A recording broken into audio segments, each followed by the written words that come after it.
बिस्मिल्लाहिर्रहमानिर्रहीम। अल्हम्दुलिल्लाहि रब्बिल आलमीन। इस आयत के इंतखाब का मकसद है, यहाँ पे आवाज बढ़ा सकेगा, आलमीन का रब है, कायनात का रब है। और कायनात कितनी बड़ी है और हर चीज में क्या क्या हो रहा है इस कायनात की, ये हम इस सेगमेंट में आपकी खिदमत में अर्ज करते हैं, कुरान और साइंस सेगमेंट में। कल हमारा टॉपिक ये था कि कायनात वसी कितनी है, कितनी बड़ी है कायनात। अब ऐसा करते हैं, कल भी हमने जमीन से शुरू किया था ना, फिर जमीन से बड़ा ये, उससे बड़ा ये, उससे बड़ा ये। आज ऐसा करते हैं, जमीन से सबसे करीब जो एक और चीज है, इसका नाम आप सबने सुना हुआ है, इसको देखा भी आप सबने हुआ है। अभी 2 दिन पहले हमने इसी को देख के तो पहला रोजा रखा है, अभी कुछ दिन बाद इसी को देख कर तो हम ईद मनाएंगे। ये बज़ाहिर देखने में बहुत एक दिलकश मंजर नजर आता है, इसके अंदर क्या दुनिया आबाद है, ये आपकी खिदमत में आज अर्ज करते हैं। इसे चांद कहते हैं। और ये यकीन कर लीजिए कि जब आप सुनेंगे कि ये चांद जो बज़ाहिर हमें छोटी सी एक शय नजर आ रहा है, इसके अंदर क्या क्या हो रहा है, क्या क्या नहीं हो रहा, तो आप अपनी जबान से भी कहेंगे, और अगर जबान से नहीं भी कहा तो आपका दिल जरूर कहेगा अल्लाहु अकबर, अल्लाहु अकबर, अल्लाहु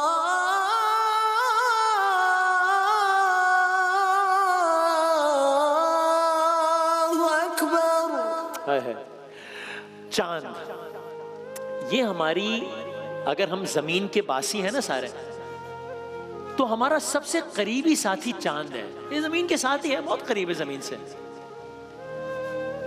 बहुत करीब है। और ये बहुत करीब होकर भी कितना दूर है, ये दिखने में कैसा है, यहां से जमीन दिखने में कैसी है, चांद पे मौसम कैसा है, चांद है कितने, चांद है क्यों, चांद ना हो तो क्या हो, चांद का निजाम चल कैसे रहा है, चांद का निजाम जैसे चल रहा है वैसे ना चले तो क्या हो।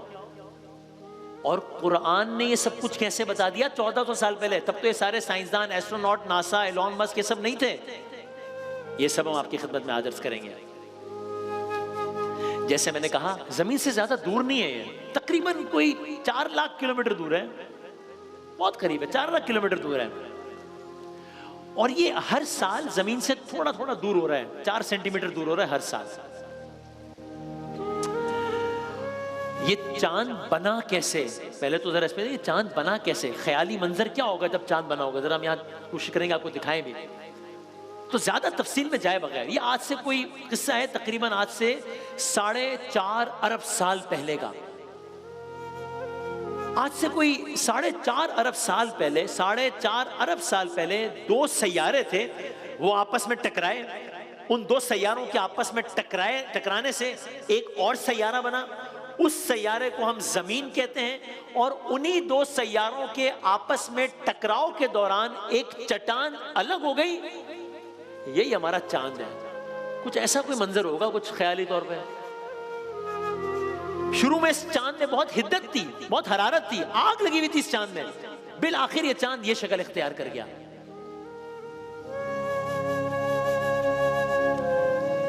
आप जानते हैं ना कि चांद तो वो मकाम है जहां इंसान ने बाकायदा कदम रखा है ना। 20 जुलाई की बात है, 1969 साल था, नील आर्मस्ट्रॉन्ग उस शख्स का नाम था, 55 साल पहले का वाकया है। और उस वक्त उसने ये तारीखी जुमले कहे थे, नील आर्मस्ट्रॉन्ग ने। जाहिर है उस जमाने की वीडियो है, उस जमाने की वीडियो क्वालिटी के एतबार से है कि जब नील आर्मस्ट्रॉन्ग ने चांद में, ये हकीकी वीडियो है एक इंसान के चांद पर कदम रखने की।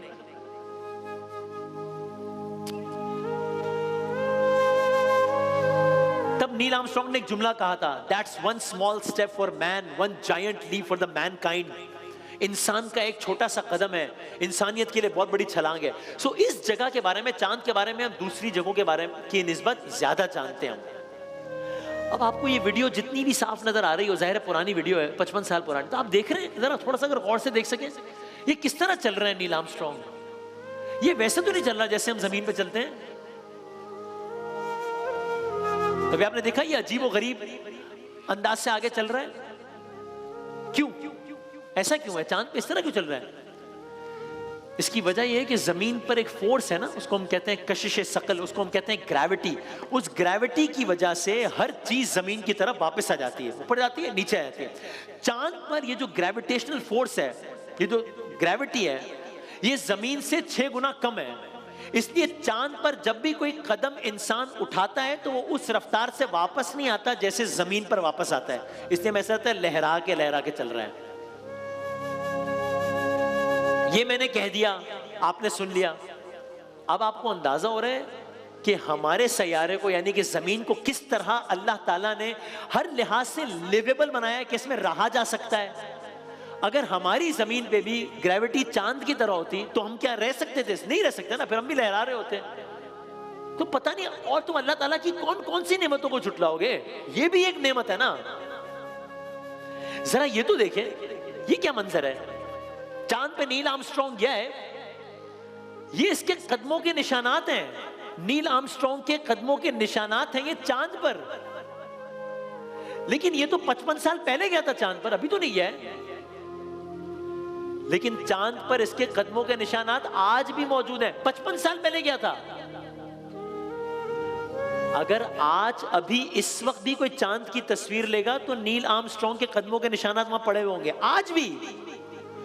आज से, अगला जुमला सुनिए, आज से 1000 साल बाद कोई तस्वीर लेगा ना चांद की, जब हम में से कोई भी यहां पे नहीं होगा, नील आर्मस्ट्रॉन्ग जब उस वक्त भी कोई तस्वीर लेगा चांद की, तब भी उसके कदमों के निशानात वहां मौजूद होंगे। आज से 1,00,000 साल बाद अगर कोई उस चांद की तस्वीर लेगा, यानी उस मकाम की जहां पर गया, तब भी उसके कदमों के निशानात मौजूद होंगे। क्यों? इसलिए कि चांद पर ना पानी है, चांद पर ना हवा है जो उन कदमों के निशानात को मिटा सके। आप देख रहे हैं हमारी जमीन को अल्लाह ताला ने कैसे लिवेबल बनाया। यहां पानी है, यहां हवा है। चांद पर ना पानी है ना हवा है, तो वहां पर मंजर ही अलग है। वहां अगर एक निशान पड़ गया तो वो निशान जा ही नहीं सकता, क्योंकि या पानी मिटाएगा निशान को या हवा मिटाएगी। चांद पर दोनों में से कोई चीज नहीं। ये क्या है? ये भी चांद की सरफेस है। आप देख रहे हैं इसमें कुछ गड्ढे पड़े हुए हैं, जैसे कोई चीज टकरा गई हो इस चांद से। चांद पर तो नील आर्मस्ट्रॉन्ग गया तो उसके पे कदमों के निशानात ठीक है। ये इतने बड़े बड़े निशानात क्यों पड़े हुए? ये तो उसके कदमों के निशानात नहीं है। ये तो ऐसा लग रहा है कोई चीज टकरा गई है चांद से। जवाब, जी हां ऐसा ही है। क्या मतलब? इन्हें क्रेटर्स कहते हैं। क्या मतलब? ये आप खबर देख रहे हैं बीबीसी की, चांद की सतह पर 200 किलोमीटर वसी गढ़ा दरियाफ्त। 200, ये 2015 की खबर है, 18 मार्च। चांद पर 200 किलोमीटर तवील गढ़ा, वसी गढ़ा। और इस गढ़े की उम्र पता है कितनी है? ये गढ़ा कितने साल पुराना है? अंदाजा लगाएं। 500 साल पुराना होगा? नहीं। 1000 साल? नहीं। लाख साल? नहीं। 10 लाख? नहीं। 1 करोड़? नहीं। 10 करोड़? नहीं। 1 अरब? नहीं। 4 अरब साल। 4 अरब साल पुराना एक गढ़ा है चांद में। 4 अरब साल इसकी उम्र बताई जाती है। चांद पर ऐसे कितने गढ़े हैं? बेशुमार हैं। क्यों हैं?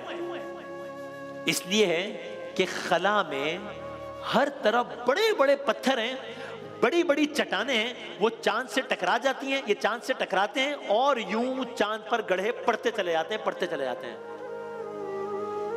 मासूमाना सवाल,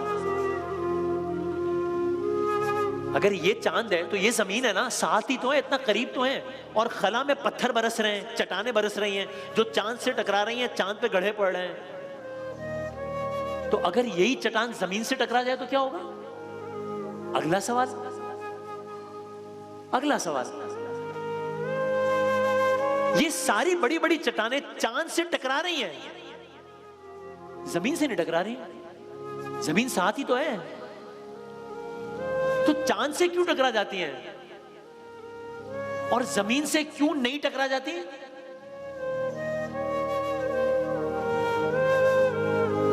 कलर्स करेंगे इंशाल्लाह।